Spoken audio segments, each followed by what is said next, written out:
Hey, welcome back to Roundtail Restoration, everybody. My name's Chris Fisher. Next to me is my 1964 Triumph TR4. Continuing saga of the floor and the fitment and trying to get pieces fixed. I got a space heater next to me now, so hopefully I can get some more work done. Thanks for watching.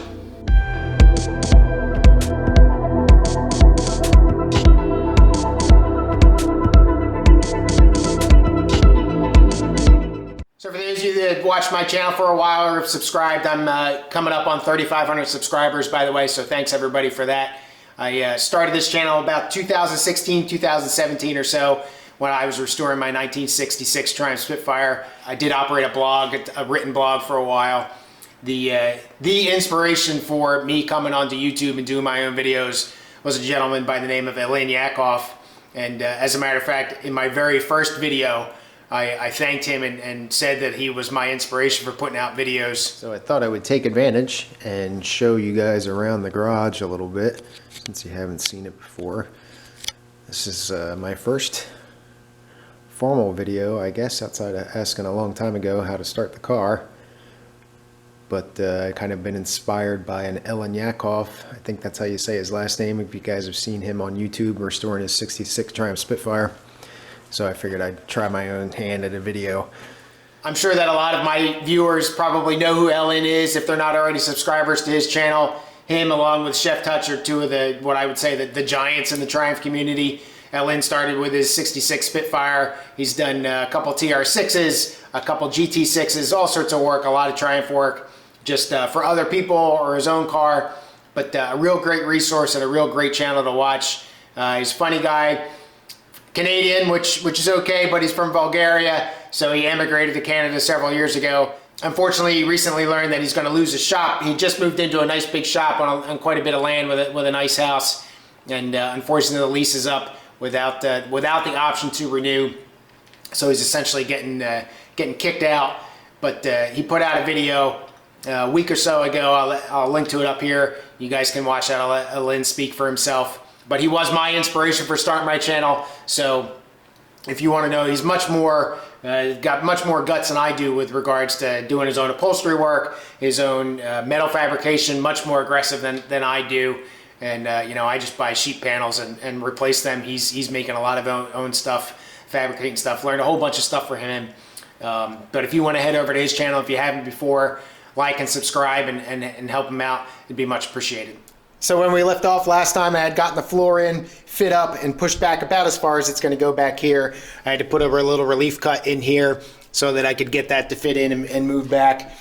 I had tabs up here that I had showed you, and I think I got the tabs wrong. There's one tab that I believe should be on the inside of the body instead of on the outside. So I'm going to try to manhandle the floor back out of here, get that tab swapped around. And what I'm trying to do is line up holes. You can see that hole right there is pretty close. There's big holes back here, but obviously there's not holes in the stamping, so I have to fix that. These holes here are pretty close, but then these holes here are not close at all, and I'm hoping there's actually another one up there. And hopefully getting that tab on the other side will allow me to rearrange that. And then I'm going to try to tackle this big mess in the corner up there. So this is the front firewall here. I'm kind of zoomed in, but if you look right here, it's kind of hard to tell, but this metal bows out a little bit, so there's two separate pieces of metal there, and it looks like it was brazed in. Now it's all pitted and rusty and everything back in here, which is why I think it was hard for me to establish that that's a separate piece of metal. But I think that's where that extra little tab on the floor comes on the inside of the car, bends over and then gets welded there, and then the other little itty-bitty tab comes up vertically up this panel and gets welded from the outside of the car. So to show you, this is the little vertical panel that comes into the outside of the car, and then this is the big tab, and this would bend over and hit the inside of the wall right here and get welded. So that's how I think that's going to go. So this needs to get bent into the car. This is fine the way that it's at to get placement. Got that area ground down. It's not great, kind of hard to get to, but I am going to try to get the floor fit in here. And I kind of want to, I'm afraid that it's not going to fit, and I'm going to regret not getting it in here dry fit, except for back here where I know that it's not going to fit well because I have to make that flange. But I don't want to, I need to get the floor in here and get the holes lined up and make sure that I'm confident that I'm going to be all right before I start cutting any more metal out and start to really lose you know, where the contact points and all that kind of stuff. So I'm trying to be conservative here and not mess myself up. I mean, I got a solid frame, and I guess I should be confident in that, but just leery from my lessons learned on the Spitfire. Now this thing's kind of kicking my butt a little bit, so you can see this little notch. So I think that this portion on the top of the notch will go on the outside, and then this flange will flip around on the inside. Otherwise, I can't get the floor forward far enough to be able to actually get it in and get it seated. So this thing's kicking my butt. Well, this is about as close as I can get it. I had to cut that tab away to provide me some relief. You can see that hole, it still needs to come back, but I can't get any further back because that flange is hitting the shock tower. So the only thing I can think to do to get this totally lined up is to actually raise the body, unbolt it, and raise it above the level of that shock tower.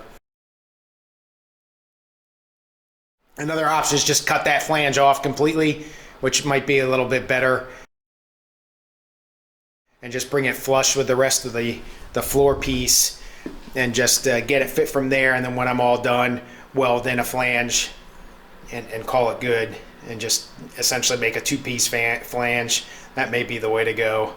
Definitely be less invasive. So I'm just going to go ahead and cut this flange here. You can probably see that etch mark in there, and that should allow me to get the floor back far enough that I can clear that shock tower, and then I'll be able to go ahead and get the floor fit well. I was also able to get that bolt that was in there that was seized. I got that guy out with no problem. Didn't have to drill it or anything like that. Just got on it with a pair of vice grips, and it spun out.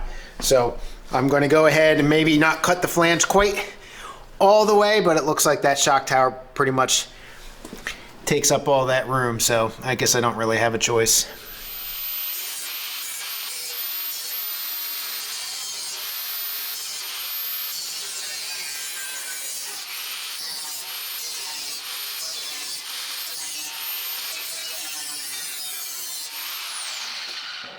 Well, simple as that. I'll hold on to this guy. I don't really know why. All right, let's see how it works.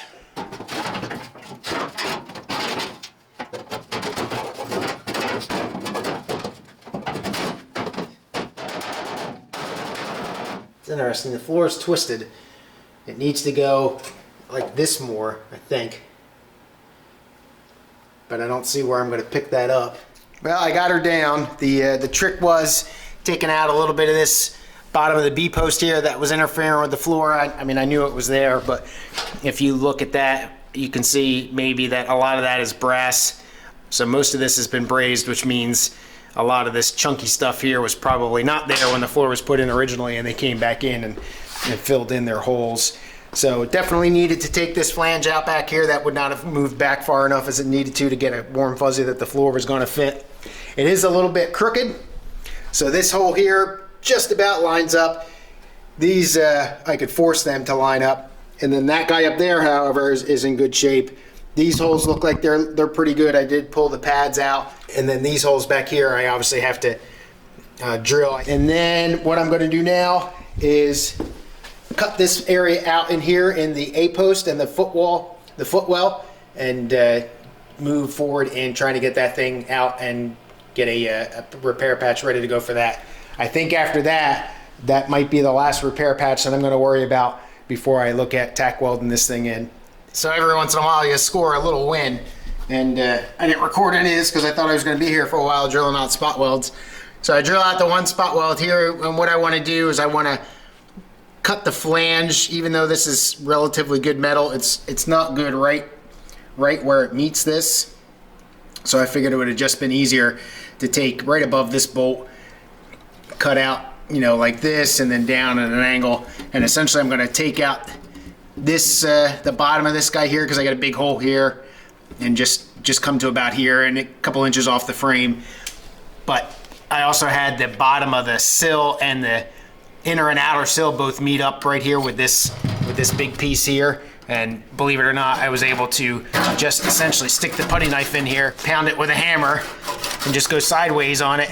And I was able to cut spot welds. Just they popped probably partially rusty and partially not real high quality, and they pop to about here or so. So lucky me there. So now I'm going to go ahead and mark off where I want to cut. Just take a Sharpie, and I'm going to try to not go too bad and waste, cut too aggressively, and just go ahead and get this guy out of here. And you'll notice this has those strengthening ribs in there, and I have to recreate them. I've never done that before. I'll have to use the other side to try to see how far this one goes down, but whatever. I've got to figure out how I'm going to do that. I know I've watched a couple videos on that, so that'll be the next challenge here.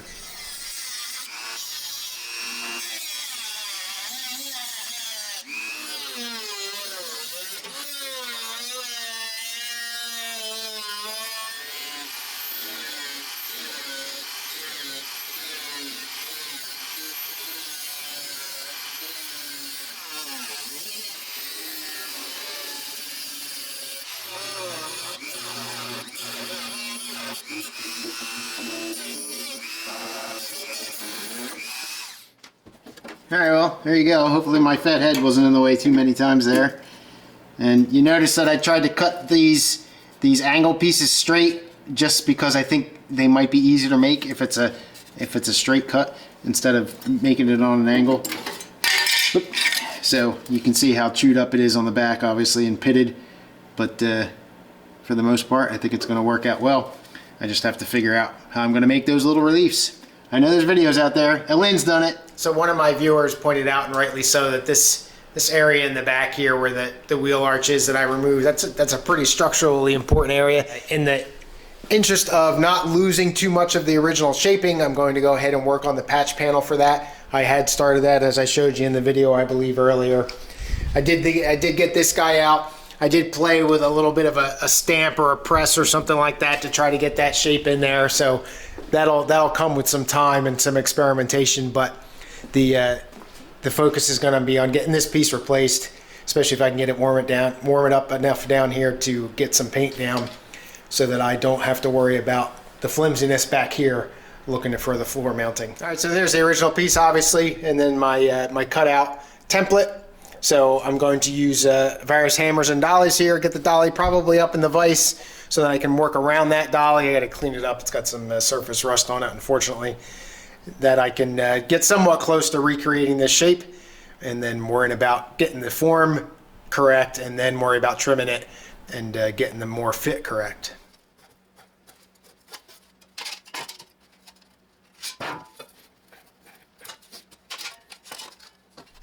All right, well, because I really don't know what I'm doing here, I got this end lined up pretty good. You can see it kind of loses it over here, but I'm not too concerned, but this side looks good.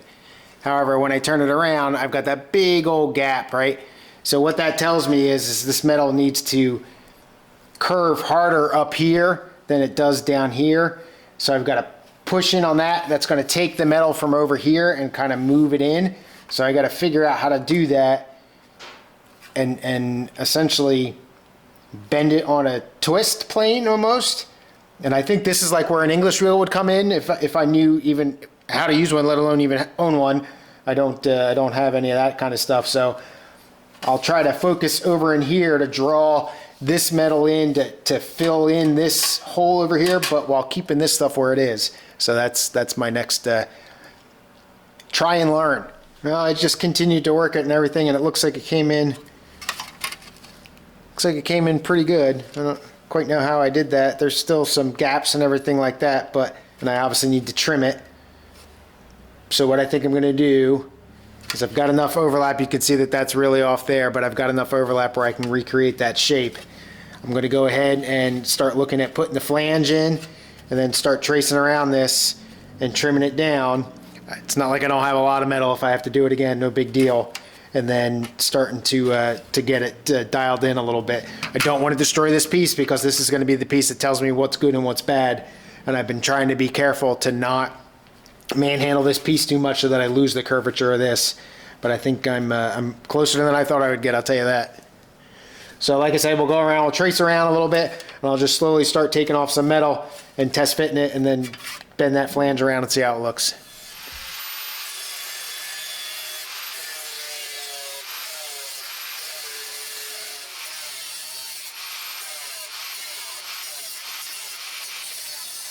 All right, got that mostly trimmed up there. Gonna mark it here, put a big old flange in it for now, and then trim it to fit. All right, me and my really bad metal brake here. Got the line marked on it. Just gonna line that up with the brake here, and then get this guy in here. Tighten these down right near the middle.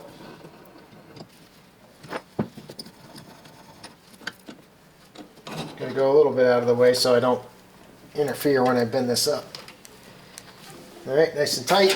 And again, right, put the piece of metal over here. I want the flange to come up, so I'm gonna bend the whole thing up like this, and when I bring it back down, that flange will stick up.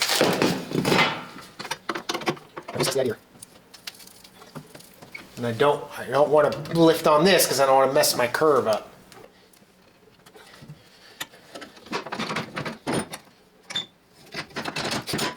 All right, so there's that flange. It's actually not too bad of an angle. I was afraid it was going to be less sharp than that compared to the original. Looks pretty good. So now we can do final fit, trim this guy down, right, get this in the car, and go from there. All right, got that metal piece in there. You can see I've got some bowing right here. Try to stick my knee in there or something and just kind of bend that around. I got the flange all jacked up too. That wasn't a very good job, but it looks like it's lining up like the other one did over here. I'm gonna just essentially swap back and forth to the original piece and this piece and try to match them up. If I don't see that bowing on the original piece, I know that I've got to adjust this. If I do, then I know I've got to essentially bend the wheel flange or the wheel arch. See, I can put it under tension a little bit and bring it in better, but I don't want to mess that up if I don't have to. All right, so looking at the original, I've got some bowing in there too. Not quite as much. The one that I've got is actually pretty close. So try to get this flange taken care of over here. You can see that one nice thing about this is I'm able to line up all the spot weld holes, so I know exactly where it came off of, so that's convenient. So a little bit of bowing there, but not too bad. I'll try to use the other piece and line it up. All right, so some more playing around. I got this lined up. You can see that little black mark, and then what I did was trace the original piece on that, so that hadn't trimmed out all the way. So it looks pretty good up in here. That's cool. And then down here, there's this inner wheel arch hangs out past the heel board a little bit. So I, again, put the original one up, measured about 3/10 of an inch overhang. So I aligned that to do that. And then as you can see, as I come around here, the part rises a little bit, and then I'm sure that's just because I didn't build it real well. And then the flange down here comes way out.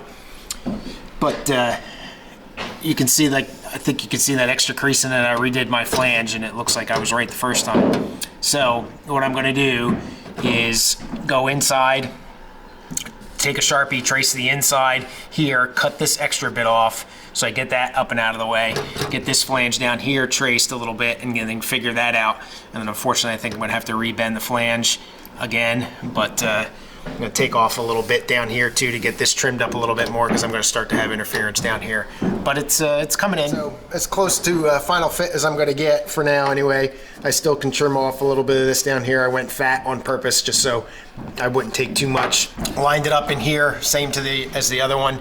So it still bows in a little bit for the replacement piece.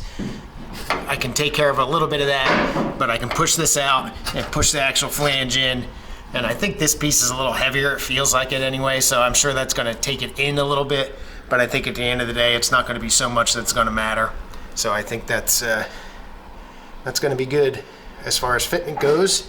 And came out better than I thought it would, to tell you the truth. And then from the inside of the car, I was concerned with the heel board meet up here. That should be pretty level. And again, I made a black line on the inside of the replacement piece so I could line that up. And you can see over there, not real great, but that's pretty much flush to the B post as it comes down there. So I think it fits pretty good. I might play with that top corner a little bit more, just so I don't have, I'm not gonna tweak that so much, but I don't know that there's gonna be a whole lot I can do. All right, man, that's all I got. Thanks so much for watching. Leave a comment below, tell me what you think. That patch panel should be able to go in pretty good. Unfortunately, a little cold, a little too cold down here. Working on the concrete floor, it's kind of getting to my feet a little bit, and I can't paint, so the amount of videos is probably going to slow down here as the winter picks up. Kind of hard to heat a big space down here, so I'm not really probably going to get a whole lot of work done. So probably not doing videos every week, and I don't want to bore you guys. So there you go. But thanks again. Have a good rest of your day. See you next time. Cheers.